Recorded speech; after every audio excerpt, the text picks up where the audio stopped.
A paz de Deus, de nosso Salvador, Jesus Cristo a todos. Sejam todos muito bem-vindos a mais um devocional aqui do meu canal, para a honra e glória do Senhor Jesus Cristo.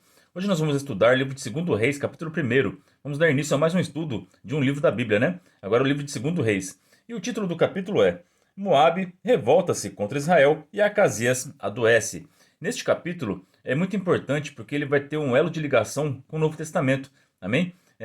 Os apóstolos de Cristo, Tiago e João, eles vão citar este capítulo e vão fazer um pedido para Jesus Cristo. Mas Jesus Cristo vai repreender os seus apóstolos e vai ensinar a diferença entre a época da lei e a época da graça. Amém? Então é muito importante nós entendermos a era que nós estamos vivendo e a quem nós estamos servindo, né?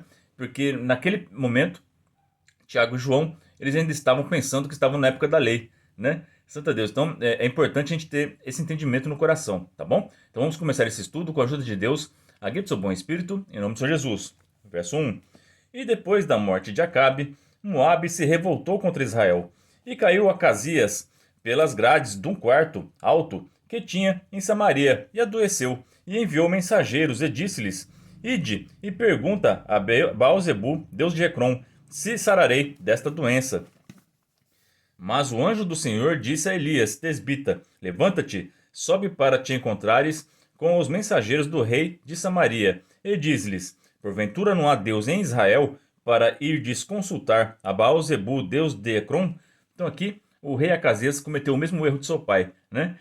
O rei Acabe, pai do Acasias, ele consultava os sacerdotes de Baal, né? Ele consultava outros deuses e não o Deus verdadeiro, amém? Até a última batalha em que Acabe morreu, ele preferiu escutar os profetas falsos do que o profeta do Senhor, amém? E o Acasias seguiu os passos do seu pai. E em vez de consultar o Deus de Israel, o Deus vivo, ele vai mandar seus mensageiros para Ecrom, consultar Baal-zebu, né, que é uma entidade demoníaca, né? Então, Deus tem misericórdia que nós consultemos apenas o Senhor, né? Como funciona, como se consulta o Senhor nos dias de hoje, né? Aqui existiam profetas, e ainda nos dias de hoje ainda existem profetas, tá bom? Nós temos várias maneiras de consultar o Senhor. Orando em casa, às vezes Deus vai te responder por sinais, por um sonho, né? Outra maneira de consultar o Senhor é lendo as Escrituras. Você vai ler a palavra de Deus e vai ler que está escrito o que você pode fazer e o que você não pode fazer, né? Mas nos casos, principalmente aqui nesse caso aqui de enfermidade, na palavra de Deus não está escrito assim, você vai ser salvo hoje, né? Então é necessário uma profecia, né? Então é necessário consultar os profetas. Então, por exemplo, várias vezes em situações que eu não sabia o que fazer e que não estava claro nas escrituras, não tinha uma resposta nas escrituras, eu fazia uma oração na minha casa e buscava o Senhor na igreja. E Deus usava o servo de Deus lá na frente, na hora da palavra, e ele respondia as minhas dúvidas e me orientava. Amém? E isso funcionou várias vezes na minha vida, né? Já perdi as contas de quantas vezes eu já consultei o Senhor, porque eu temo ao Senhor. Eu consulto apenas o meu Deus. Então, quem crê em Deus, consulta a Deus, tá bom? Você não pode consultar astrologia, tarô, búzios, consultar médiums, pelo amor de Deus, tá? Aí vocês vão estar cometendo o mesmo erro do Acasias e do Acabe, né? Você tem que consultar o Senhor. Ah, mas na minha igreja não tem profeta, muda de igreja, tá bom? Porque é importante, a gente tem que aprender, tem que consultar o Senhor, tá bom?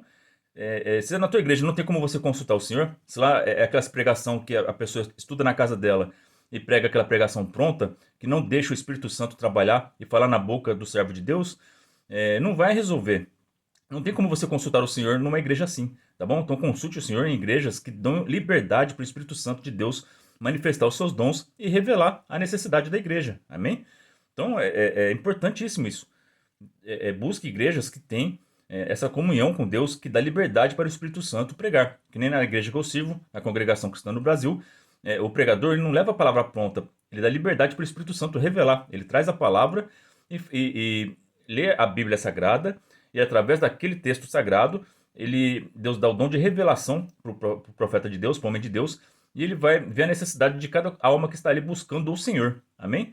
E as pessoas, pode perguntar para qualquer um servo de Deus na congregação do Brasil, que todos eles já consultaram a palavra de Deus, consultaram o Senhor e voltaram satisfeitos para sua casa com as respostas, amém? Às vezes a gente vai escutar um sim, às vezes a gente vai escutar um não, né? Às vezes a gente quer uma coisa e Deus vai falar, não, não é o momento, não é agora, né? Mas Deus sempre responde, porque Ele é um Deus vivo, Ele é o mesmo Deus da Bíblia Sagrada. Ele é um Deus que responde às suas orações. Se você está indo numa igreja que Deus não responde às suas orações, que você não tem essa comunhão com o Pai, é momento de trocar de igreja, tá bom? Porque como que você vai consultar o Senhor se não tem profeta de Deus para falar, né? Então tem que tomar cuidado, tá bom? Que verso 4. E por isso, assim diz o Senhor: da cama a que subiste não descerás, mas sem falta morrerás. Então Elias partiu. Então o profeta do Senhor vai entregar a mensagem para os mensageiros, né? E os mensageiros voltaram para ele, e ele lhes disse: que há que voltastes? E ele lhes disseram: um homem nos saiu ao encontro e nos disse: ide, voltai para o rei que vos mandou, e dizer-lhe: assim diz o Senhor: porventura não há Deus em Israel, para que mandes consultar a Baal-zebu, Deus de Ecrom? Portanto, da cama a que subiste não descerás, mas sem falta morrerás. Então, por que as pessoas consultam o ocultismo? Porque quando a pessoa não tem resposta nas igrejas, né? Por isso que é importante você buscar uma igreja que tenha comunhão com Deus, que manifeste os dons, tá? É comum as pessoas se decepcionarem na igreja de buscar o Senhor, Deus não responde, não fala lá, e ela vai procurar no ocultismo, né? Porque no ocultismo as entidades falam mesmo, para enganar as pessoas, as entidades falam mesmo, manifesta lá, e vai dar respostas. Só que essas respostas o nosso Senhor Jesus Cristo diz que são espíritos enganadores. Então, são respostas que vão te levar para um caminho que leva à perdição. Então, busca o Senhor teu Deus em igrejas que temem ao Senhor e que têm espírito de profecia e de revelação. Amém? E ele lhes disse: qual era o traje que o homem que vos veio ao encontro e vos falou estas palavras? E ele lhes disseram: era um homem vestido de pelos e com os lombos cingidos de um cinto de couro. Então disse ele: é Elias, o tesbita. Então aqui, ó, ele já reconheceu que era Elias pelos trajes. Isso aqui é importante porque também tem um elo de ligação com o Novo Testamento. O último profeta que o Senhor Jesus Cristo falou, que foi o maior profeta de todos, foi o João Batista. Por que ele foi o maior? Porque ele profetizou a vinda do Messias, né? E batizou o Messias. Então ele foi o profeta maior. Amém? E ele se vestia igual Elias, tá certo? E até ele foi questionado por alguns discípulos, né? Mas não disseram que Elias teria que vir primeiro para depois vir o Messias? Aí Jesus Cristo falou: é, Elias já veio e Elias era o João Batista, amém? Aí os espíritas usam esse texto para falar que o João Batista é a reencarnação do Elias, né? Mas não existe reencarnação na Bíblia, né? A Bíblia ensina a ressurreição, tá? Então não cai nessas mentiras, tá? Aqui o nosso Senhor Jesus Cristo falou que o João Batista ele veio na mesma missão, no mesmo sentido, na mesma palavra profética de arrependimento, né?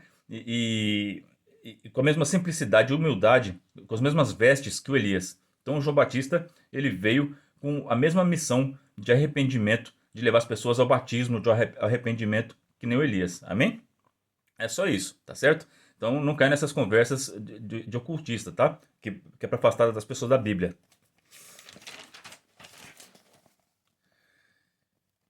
Então lhes enviou um capitão de 50, e subindo a ele, porque eis que estava assentado no cume do monte, disse-lhe: homem de Deus, o rei diz: desce. Olha só a arrogância aqui do centurião, do capitão dos 50, né? Aqui, a primeira vez que eu li a Bíblia, eu fiquei assim, até meio assustado, assim, nossa, mas para que o profeta Elias matou esse homem? Ele está só cumprindo ordens, né? Então aqui tem um alerta para nós. A quem você está seguindo? Se algum líder seu pede para você fazer algo que é contrário à palavra de Deus, você, por ser liderado por ele, você é um representante desse líder que te deu essa ordem, tá certo? A mesma coisa esse capitão aqui de 50. Ele foi mensageiro do rei, ele estava representando o rei e trouxe uma ordem. E ele chegou com arrogância diante do homem de Deus e por achar que estava numa posição maior, mais favorável, superior ao homem de Deus, porque ele estava cumprindo a ordem do rei, achando que o rei era maior do que o homem de Deus. Mas aqui o homem de Deus vai mostrar que os servos de Deus eles têm que ser tratados com respeito, porque eles são representantes do Deus vivo. Amém? E Deus é muito maior do que qualquer rei, tá certo? E esse capitão chegou com essa arrogância aqui, dando ordem, falando, ó, desce do monte aí, porque o rei deu ordem para você comparecer lá. E chegou com essa arrogância. Vamos ver o que vai acontecer? Mas Elias respondeu e disse ao capitão de 50: Se eu, pois sou homem de Deus, desça fogo do céu e te consuma, a ti e aos teus 50. Então o fogo desceu do céu e o consumiu, a ele e aos seus 50. E tornou a enviar-lhe outro capitão de 50, com os seus 50. Este lhe falou e disse: Homem de Deus, assim diz o rei, desce depressa. Olha só, novamente, não aprendeu com os erros do capitão anterior, né? Que chegou com arrogância, dando ordem, e cometeu os mesmos erros, dando ordens ao servo de Deus, né? Como se o rei fosse mais importante do que o Deus vivo, né? Então aqui vai acontecer a mesma coisa.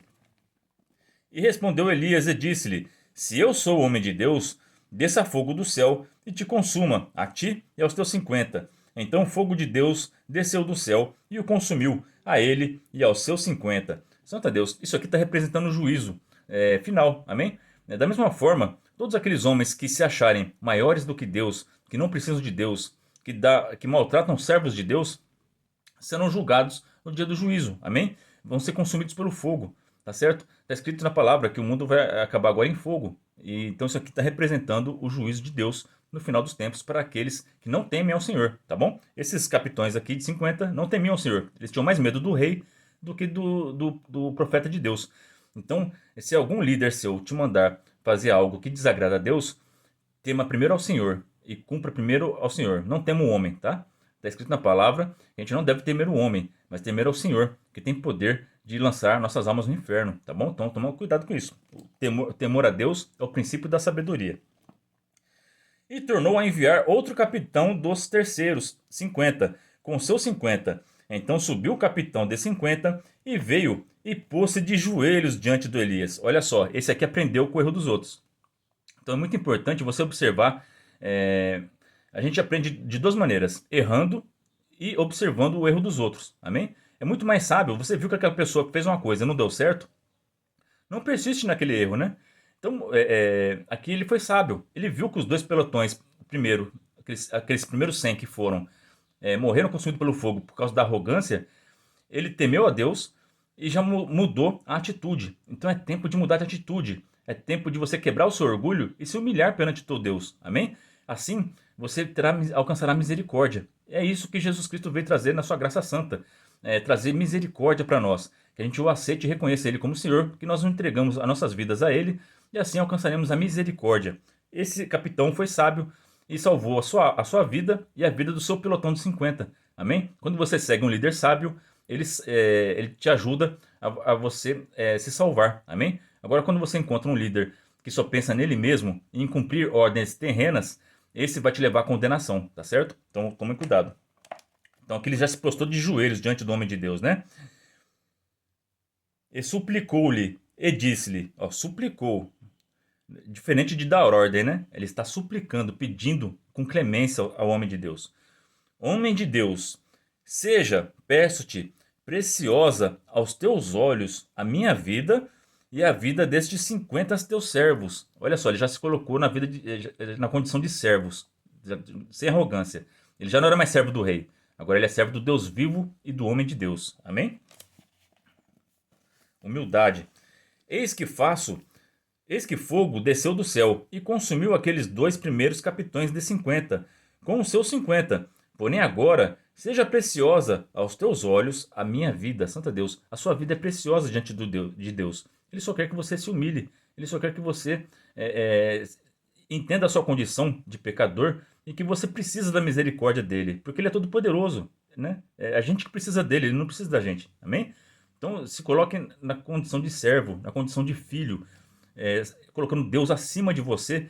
Assim você vai ver que a tua vida vai mudar. Amém? Então o anjo do Senhor disse a Elias: desce com este, não temas. E levantou-se e desceu com ele ao rei. Então aqui o anjo do Senhor, esse verso 15 aqui, ele traz muita revelação para nós, né? Então aqui, antes do Elias ficar com medo daqueles soldados e de ir com o rei, pensando que eles iam fazer mal para ele e mandando fogo do céu, o anjo do Senhor já veio, olha, vai com esse aí, porque esse aí se mostrou humilde, esse aí se mostrou manso, ele não tem intenção de te machucar, vai com ele, porque agora eles estão com humildade, agora eles entenderam a quem você serve, pode ir com eles, Elias, tá bom? Vai com eles e dá a mensagem, tá? Verso 16: E disse-lhe: Assim diz o Senhor, porque enviaste mensageiros a consultar Baal-zebu, Deus de Ecrom, porventura é porque não há Deus em Israel para consultar a sua palavra? Portanto, desta cama a que subiste não descerás, mas certamente morrerás. Então ele foi com o capitão, deu a notícia ao rei, não mudou de opinião, continuou firme no que Deus falou para ele, e o Elias profetizou que ele ia morrer naquela cama lá, né? Que o Acasias, pelos seus maus caminhos, pelos seus pecados, e por não consultar o Deus de Israel, ali aquela cama era o fim da vida dele. Assim, pois, morreu conforme a palavra do Senhor, que Elias falara.